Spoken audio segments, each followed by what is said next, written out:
We all get into this very selfish. I want to bring my product into the world. Who can help me? Who can I use for that ability?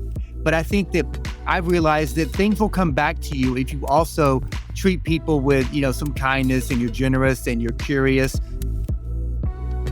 Welcome to the B2B Breakthrough Podcast. We're here to bring you all the best knowledge, insights, and strategies from e-commerce experts, successful business owners, and the team at Alibaba.com that you'll need to grow your business and achieve your next big breakthrough.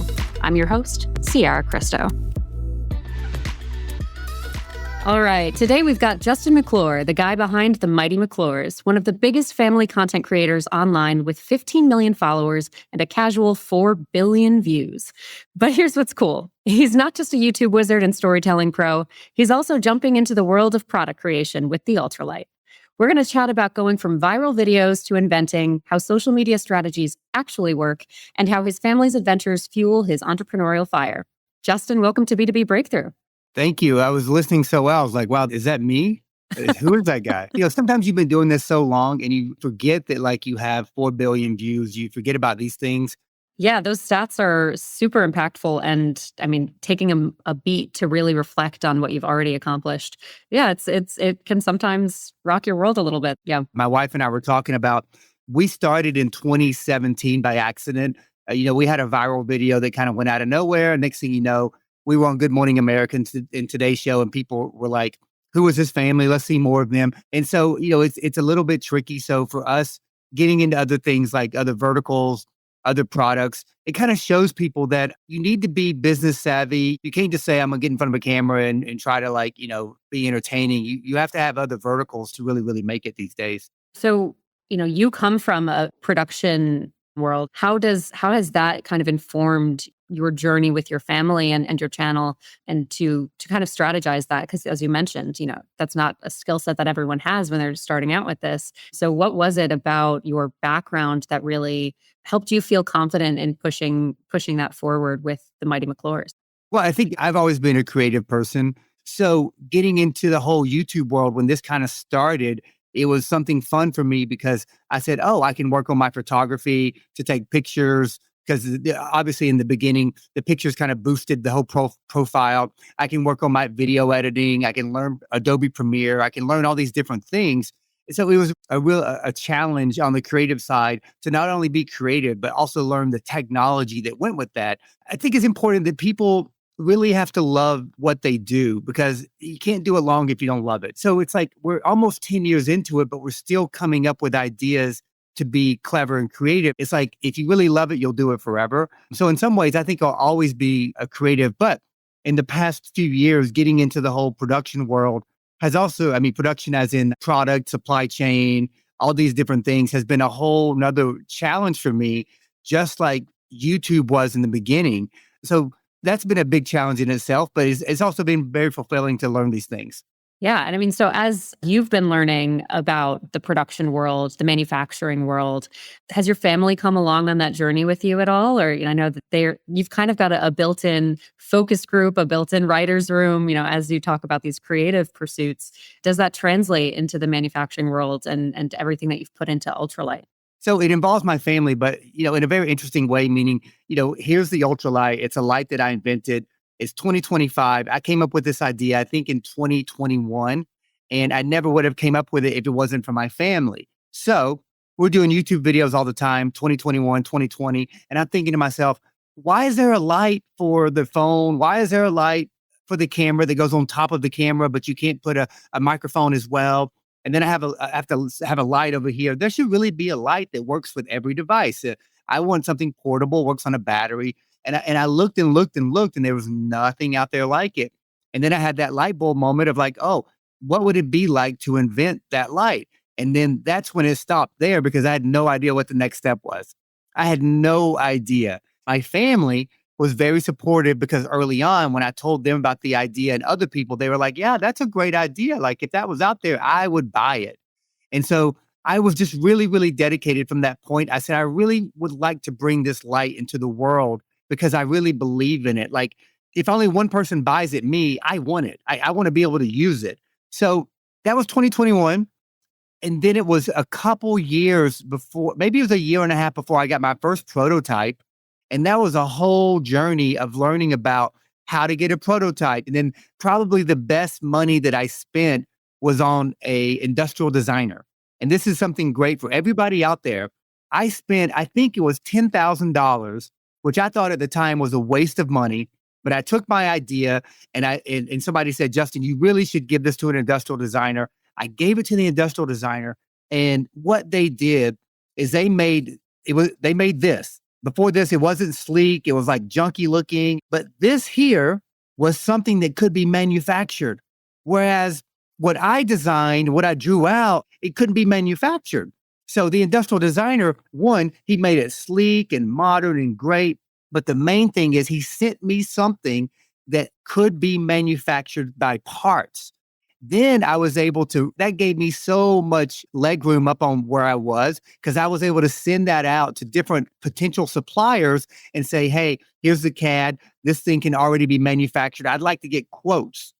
It gave me so much education on how to speak about my product. So I'm a big advocate now of people, if they think you have a good idea and you design something on paper, spend the extra money and get an industrial designer to enhance your product, but also give you something that can be manufactured. That is a game-changing piece of advice. It is. I think we spoke to another entrepreneur a few months ago, the guys from Rayco, and we talked about the prototyping phase and how to get your product from this vision in your head, into other people's hands. And that prototyping phase is very important. It is good for you to take the moment and make your designs and piece things together of PVC and duct tape, whatever you need to get something in the works. But that extra step of talking to an industrial designer, now that's where it took it to this extra step of being able to bring it to manufacturers. So how did your transition from working with your industrial designer to people who are actually practically putting these pieces together, how did that transition work for you? And how did you find the right partners to bring it to life? My first prototype was aluminum. And I realized I kind of wanted like this Apple-esque type luxury thing, because I realized my product is very unique, meaning if you have a unique product, you really can put kind of your own price tag on it if it has enough value, meaning if the light was $3.99 or $1.99, if you wanted it, right? But then I realized to manufacture aluminum was just going to be way too expensive. And so then I said, well, let's get this thing injection molded. I started getting quotes on that, but I didn't have a supplier. And this is important for my next step, which was meeting Daymond John from Shark Tank. One day, my wife is in our Instagram, and she's like, Justin, Daymond John is following you? And so I got very curious, because I'm like, here's this light that I'm trying to invent. I have an aluminum prototype, and I think I'm getting burned out by trying to contact suppliers. Then they're probably giving me bad quotes, and I don't know what I'm doing. And so I was kind of hesitant to reach out to him. So I reached out in about a month, and I didn't say, Daymond, why are you following me? I just said, hey, big fan of what you're doing. By the way, I invented this light, and I don't know what the next step is, but I'm so passionate about it. I think it's a big game changer for creatives. And then he said he couldn't mess with it because of Shark Tank. I said, no problem. Then about a month later, he said, hey, can I have your number? And gave me a phone call. Turns out his daughter, who was 7 at the time, is a big fan of our YouTube, the Mighty McClures, because we're family friendly. And I'm white, obviously. My wife is Nigerian. And his daughter one day said to Daymond, I like this family because the dad looks like mommy, because Daymond's wife is white. And so Daymond started taking a closer look at us. So next thing you know, I'm meeting Daymond face to face. I show him the prototype in person. He's like, whoa, this could really be something. What type of help do you need? And I said, well, I only want your help if you want to help. So long story short, that's when Daymond put me in touch with one of his suppliers who does some of his Shark Tank stuff. And that's when I got in touch with somebody who could be trusted, who I said, here's my product. I want to get injection molded. And then that's when they also looked at it and they said, oh, we can make this a little bit better. We can do this thing. We can do that thing. We can make it a little bit better.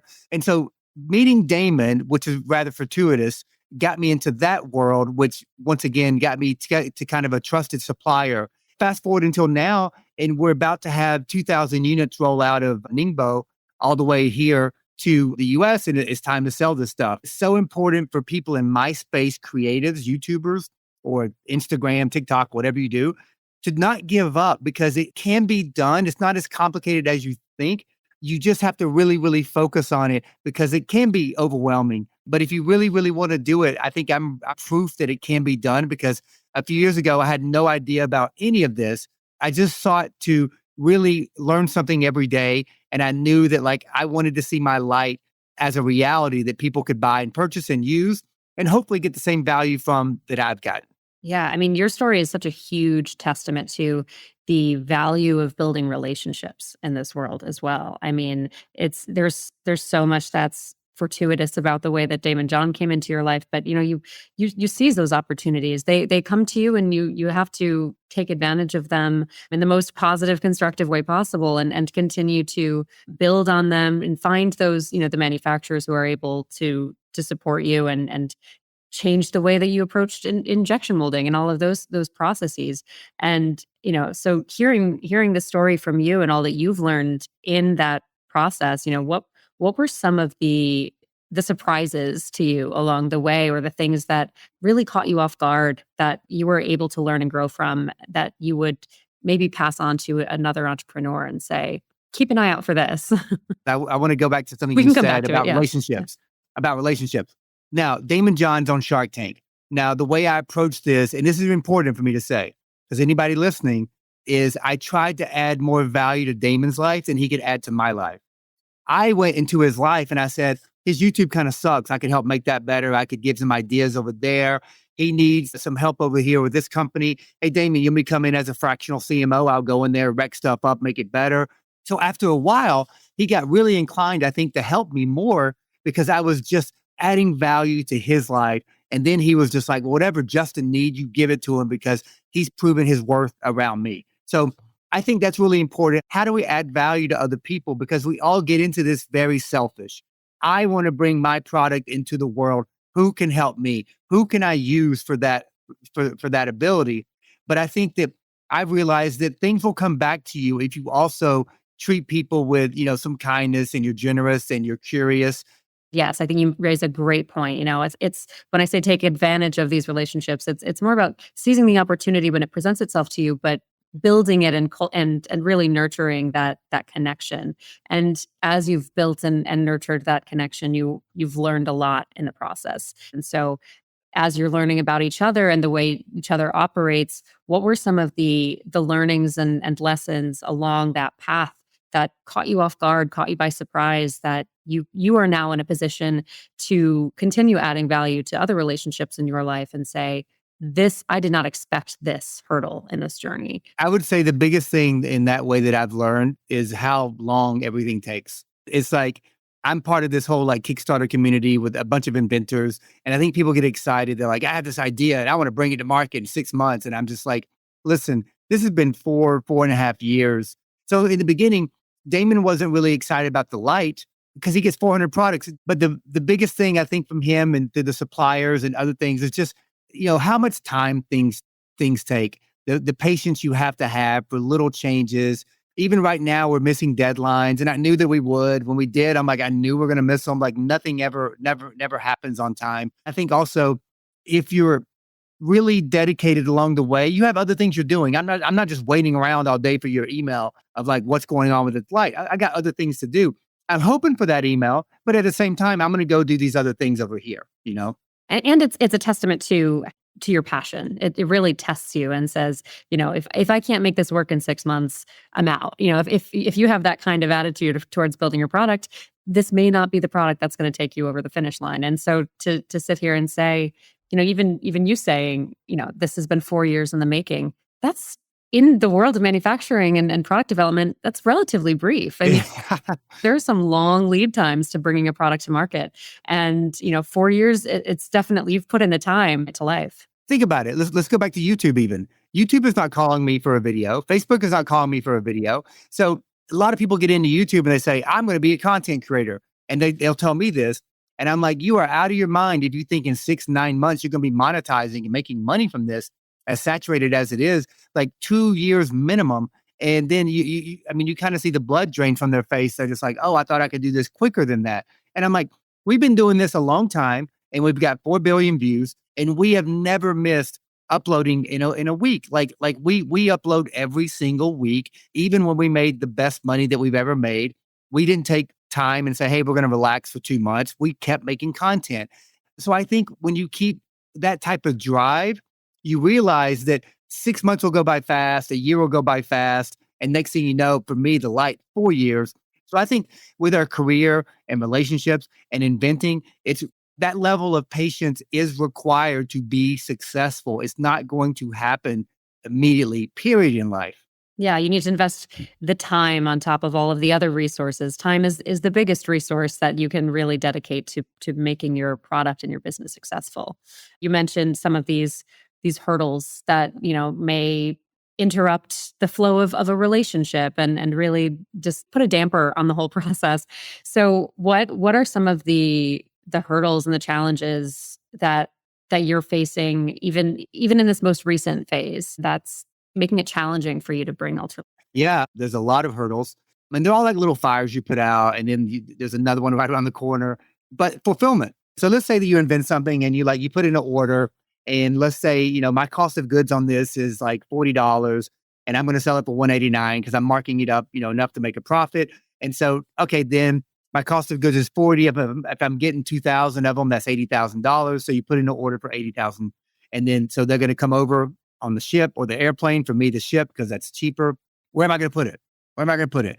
I just decided I want to do this myself. I said, I want to know that in the early stages before it got too big, hopefully it gets too big, that I did this myself and I outgrew it myself. So we hired my nephew who's 18 and I said, okay, well, I think I can give you a job in fulfillment. And so long story short is then we secured a lease and we're going to do the fulfillment ourselves, which required me learning about, freight forwarding and getting the product over here, X Works versus FOB, and all these different things. You got to when I'm talking about freight forwarding, if people aren't sure, is if you have something in India or China or some other country and it gets to the port. Well, at the port, it's their country's done, China's done.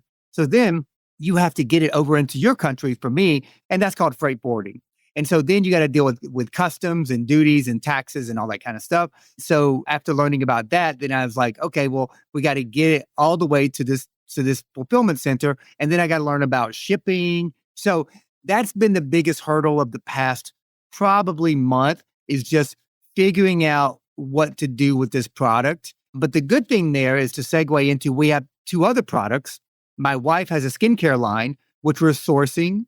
And we're using and at this point, because my knowledge is much better, I'm using Alibaba for a lot of things that I can really go in there now and I can look at suppliers and I can vet them. I can see if they're credible. I can even look up their addresses. So the ultralight. And we also have my wife's skincare line, which I'm sourcing. And that's going to be like 6 skincare products. And I have another product that I've been sourcing for the past 2 years. So I noticed on social media, there's a lot of people cleaning headstones. And I'm like, there should be a kit for that. There should be a nice, compassionate kit for people who are grieving or want to clean a headstone. So I put together something called Headstone Helper. And it's got a cleaner and a journal you could write in to take your notes. It's got all the tools you would need and a towel and a backpack so that when you go into the cemetery or wherever, that, you have a little kit. So that's almost done as well. And we're dealing with 13 different suppliers because, one supplier's doing the brush, one's doing the goggles, one's making the bucket, because they're all so competitive. And so we're dealing with 13 different ones, and then we got to kit it. Now, if you equip yourself with the knowledge, all you have to do is look around and have a good idea and say, I can make it happen. So now I'm not inventing things with some of the other ideas that I have. I'm just like going to Alibaba and I'm sourcing and I'm vetting things out. And next thing you know, I can get it started because of all the knowledge that I've given myself the past couple of years. Yeah, you've built your own toolkit to figure Yes. out how to piece it all together. So, with that knowledge that you've accumulated over the years, what can you advise to someone starting out and dabbling on Alibaba.com, trying to find their way around. What are you looking for as you're looking at all of these manufacturers? Like what are you skimming down your page, just trying to figure out, is this someone worth exploring? Is this someone worth vetting on how that helped? First and foremost, I look for who's credible. And I know Alibaba has some features there. I forgot what they're called now, but there's some features there that Alibaba says, yeah, this is a credible supplier. So I will take a list of those. If you don't do your homework, or you're very naive, or you're also desperate, you're going to make bad decisions quickly. So what I've realized is that you really have to take the time to learn a system like Alibaba. Let me give you a practical scenario. I have an idea for a hands-free device, right? So I see people walking around my neighborhood and they're doing Zoom calls, walking around holding their phone in front of them, right? I'm like, there should be something we don't have to hold our hands anymore. And so I looked on Amazon and I looked on Alibaba, and they have something out there like it, but it's not what I would buy. So I found the best thing I could on Alibaba with a very credible source. And I contacted somebody. They said, yes. So the first thing I said, give me a sample. They sent me a sample. And I said, then I started communicating with them. I said, if I get 1,000 of these, I see that this is not in the market anywhere. So if I'm offering to get 1,000, then maybe I want 2,000. If I do well with this, they have incentive to change this product for me because they're not selling a lot of them. So I said, okay, I'd like to have, a bracket that kind of goes up higher so the phone can be up higher. And I need some kind of stability so when I'm walking, it doesn't move around a lot. And then they said, well, how many would you be willing to purchase if we were to make these changes? What I'm saying, I'm negotiating. It's really getting that thing started. And then you can have really good communication, because the communication I've had over there have been no barriers. People are communicating clearly. Sometimes I have to stay up till 9:00 at night or whatever, and that's fine. But it's been really, really interesting to see what you can achieve just by finding the right credible, supplier, and then having, the communication, and then waiting for a sample, and then just kind of like talking back and forth. Yeah, the open conversation part of it is huge, because you figure out questions that you didn't know to ask in the first place, and Yeah. and help figure out, they're capable of making a similar product. Well, yeah, let's talk, because I can help you. This goes back to what you were saying about adding value into a relationship, because you are now, showing them practically, I'm your key demographic for this product. Here's what will make it better. And you have a better working relationship moving forward because of that added value. And what's really helpful about this conversation, and about all conversations like these with suppliers, is it also helps reinforce, really practical problems that people are dealing with in terms of quality control issues. It really helps get to the root of the problem as humans, as that relational connectivity is what is helping you figure out how to solve these little tweaks, little problems with the product itself, and pushing it over the finish line to be something that you can both benefit from, because you're developing a long-term relationship with this partner to really push things forward. Yeah, with the quality control, with the QC stuff, I've had no issue with that. It's like, it's been really, really good. Like with Headstone Helpers, 13 different products that are branded. And I've had no issue with, like, they'll send me little videos of like, hey, how's this towel look with Headstone Helper? How's the bucket look with the light? So I think people need to understand, even though if it's Alibaba or whatever supplier you're dealing with, is that people on the other side, they're very willing to, they want this to succeed as well. These are people that are checking the email. They're reading your question. They're going to answer your question. And so for me, just realizing that, a picture is one step away, or a video, it's been really, really soothing to know that, like, I can get these things answered as I move things along. I want to talk more about ultralight, because now that you are in this position where you are preparing to retail, let's talk about your fulfillment strategy with this. You said you're managing this yourself, you're working with your family. How is that process going moving forward? Can you just give us a little bit more context around your strategy of bringing this to market from both a logistics standpoint and from a marketing standpoint?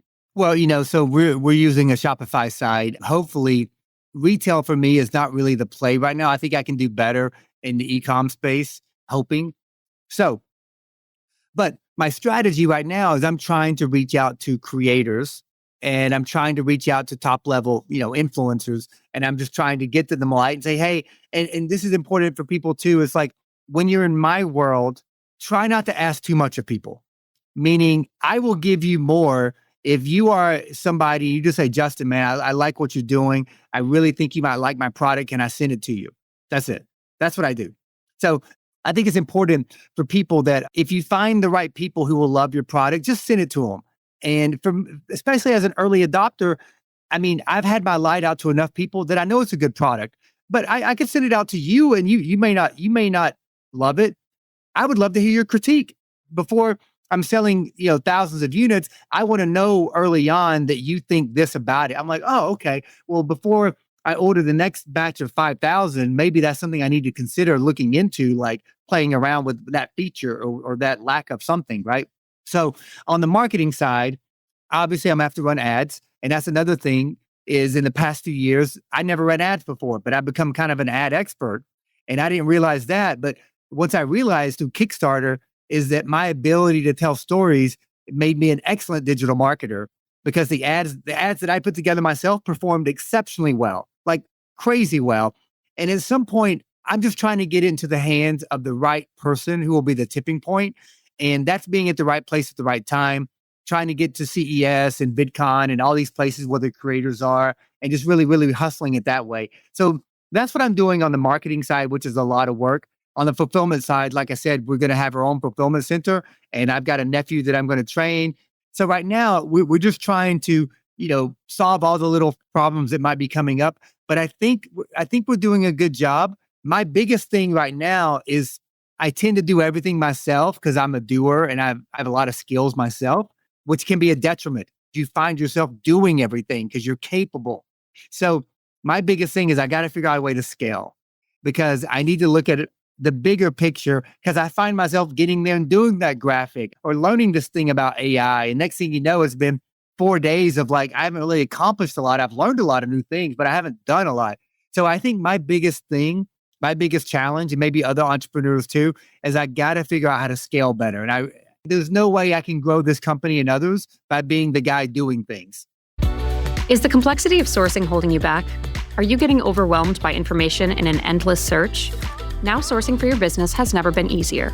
Meet Axio, the world's first AI sourcing engine that helps you source like a pro with 5 key features. You'll get product inspiration that leverages real-time market data from comprehensive web insights, social media trends, and B2B knowledge. Generate detailed requirements to find the perfect match from AI-verified products and suppliers through Axio's multimodal search. Use Super Comparison to easily discover and compare millions of products from leading suppliers, focusing on the best-selling and most competitive options. With Axio Page, you'll get AI-generated encyclopedia pages that compile verified product information for each SKU. And finally, leverage Axio Agent to streamline negotiations with conversation guidance, real-time summaries, and direct answers about products and suppliers without having to browse detail pages. Head over to axio.ai today. That's ACCIO.ai to try Axio for free and start sourcing like a pro. I want to bring it back to Shark Tank because that's where a lot of folks in positions like yours are bringing their products to find resources to scale and really fill in any gaps in their own knowledge and experience. You've done it yourself and you've worked with Damon and have these relationships that have supported you through it. But you've also seen what other entrepreneurs have gone through behind the scenes. Have you learned anything secondhand that has held other entrepreneurs back or that you were able to take and employ to further your own business here, just being on the set at Shark Tank? I haven't been on Shark Tank, but I've been there a couple of times on set just to watch. I think one thing I've learned is that a lot of people think their product is great. And maybe it is, maybe it's not. One thing I early on with Damon, I was very clear. I'm like, maybe my product sucks. Like, I want to use it, but he liked the fact that I was just like, maybe my product sucks. Maybe nobody wants it. I was detached from my ego of like how great this is. And if you're detached, then you're open to criticism that it could be better or there could be pivots that could be more beneficial. A lot of people come out there and they pretend to know what they don't know. And then they're so committed to this thing and they don't know how to pivot or their ego gets in the way or they have other founders and partners and they can't agree on stuff. I think diminishing the ego is probably the biggest thing that you could ever do in life, period. And for me, full stop, I'm 12 years sober. That was also the beginning of me diminishing my ego and me thinking that I'm great or that my ideas are the best. So Shark Tank, I realized there's a lot of people who are very talented, they do very well, but there's a lot of people I think that hold themselves back because of their egos and their commitment to their one product. I love the ultralight, but at the end, it's just a light. Either you love it, you like it, you don't. But when I tell my wife and I tell other people, I don't care. I don't care if everybody buys it and it sits in their garage. That'll make me a fortune, which I'm not driven by money, but I can take that money and I can have time freedom and I can do everything else. You have that behind the scenes privilege there to really understand how that impacts their journeys. And the ego comment is so interesting to hear because people are so passionate about their products, and as they should be. It's your baby. It's a part of your journey, your identity, and but it's also it's good to have that distance from it. Damon was just like, he's like, Justin, every time I see you, you've got this light that looks like you made in prison. I said, because there's nothing out there like it. That's when he said, well, Justin, if you're one of the top creators in the world and you have access to all this technology and you're using this light, there must be something there. He's like, let's do something with this. Wow. Let's make it not look like a prison light. Right. It looks way better now. It looks amazing. I mean, you've done such a great job with it, and the functionality is so intuitive. I mean, just even seeing you play with it, it's so clean. So I really, really, really believe in this. I think it can do really well. And if not, I don't care. I'm so proud of myself. Like, I mean, of course I want to do well, but it's like, this is in the world because of me. And that to me is the coolest. That to me is the coolest thing. That's awesome. I love hearing you talk about this. I could listen to you talk about ultralight all day long and your experience with your family, all the product expansions that you're working on. I want to ask you before we wrap up here, do you have any hot takes from this process that you don't think are talked about enough in the product development world that really could be helpful for someone moving forward? I wanted to give up quite a bit. I really did. And I just would encourage people to believe that this world can be yours. So my biggest hot take is that little steps lead to big changes, meaning that if you're completely overwhelmed, like I was day one, because you have an idea for a product, you don't know how to do it, and then you realize how overwhelming it is because of the CAD and the engineering and the logistics and the suppliers. Take one small thing and accomplish that, and then the next thing will manifest, and then the next thing. Because if you do, then the journey will be fun. And so for me, that's the biggest hot take, is that if you believe in what you're doing enough, then chances are there's an audience out there that will believe in it as well. And they don't want to see you give up. They don't want to see you give up, because people that buy the light, I want them to be attracted to my story of like, man, that guy didn't give up. I'm not going to give up on my dream to have a barbershop.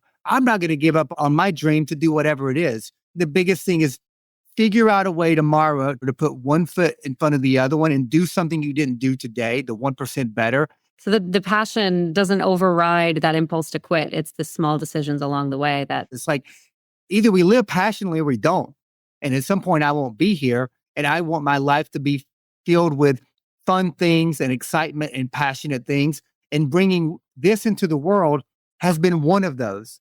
But what else has been? Having a great marriage, being a dad, running a sub 3-hour marathon. These are all achievements that they're there for us if we want them, right? So yeah, I mean, I know that gets a bit philosophical, but that's kind of my approach to it all. I love the philosophy. It's really encouraging, because the times that folks want to quit, it's not the times that they want to talk about, but they're real. And it's important to talk about that along the way as well. So what's next for Ultralight? Give us a little projection just so we can keep our eyes out for what's coming down the pipe. Well, we got 2,000. They should be on the boat. See what's going on with the tariffs. I'm trying to get this over here as soon as possible, to be honest. So the next step is getting it into our fulfillment and then building out my Shopify, which is done. The light is called QOS Ultralight, but I'm trying to build QOS as a tech company. So I didn't mention this real quick, but I also sourced overseas, partly through Alibaba, tripods and microphones. So the goal is to make QOS like a tech company for creators, so that anything that you want, you can buy it as a creator kit. So that's kind of the next steps is getting the ultralight over here, working on the marketing, building out the creator side of QOS, and then running ads, running good ads, getting into the hands of the right people that might be able to bring good attention to it, and hopefully people buy it. Wow. You got a lot on your plate. You got a lot coming up. It is a lot, yes. But you're handling it in stride. I'm loving watching your adventures here. I'm loving seeing the progress of Ultralight. So where can folks follow and find you? Well, Instagram probably is the best thing for me. Justin McClure, JK McClure. You can follow the Ultralight too. It's the Ultralight. You can go to the website too, theultralight.com. So, but yeah, and also anybody listening, if there's anything I've said that I can help, please feel free to reach out, DM. I'm glad to be of service of any way. Yeah. Well, we'd love to see you paying it forward. I think this is going to be a really helpful conversation for folks to hear. And yeah, we'll keep following along to see your progress throughout 2025. Well, thank you, Sierra. This has been great. And I'm glad I've got to share some. And hopefully people listen to this, they come away inspired, and they do the next thing that can get them to where they want to be, whatever project they have. Well, I'm going to take that advice to heart myself, and I hope everyone else does as well. So thank you so much for your time, Justin. Thank you for having me. B2B Breakthrough is produced by Alibaba.com. To find out how Alibaba.com is empowering its customers with the tools, services, and resources they need to grow their business, visit Alibaba.com. And then make sure to search for B2B Breakthrough on Spotify, Apple Podcasts, or wherever you find your podcasts. Make sure to follow us so you don't miss future episodes. On behalf of the team here at Alibaba.com, thanks for listening.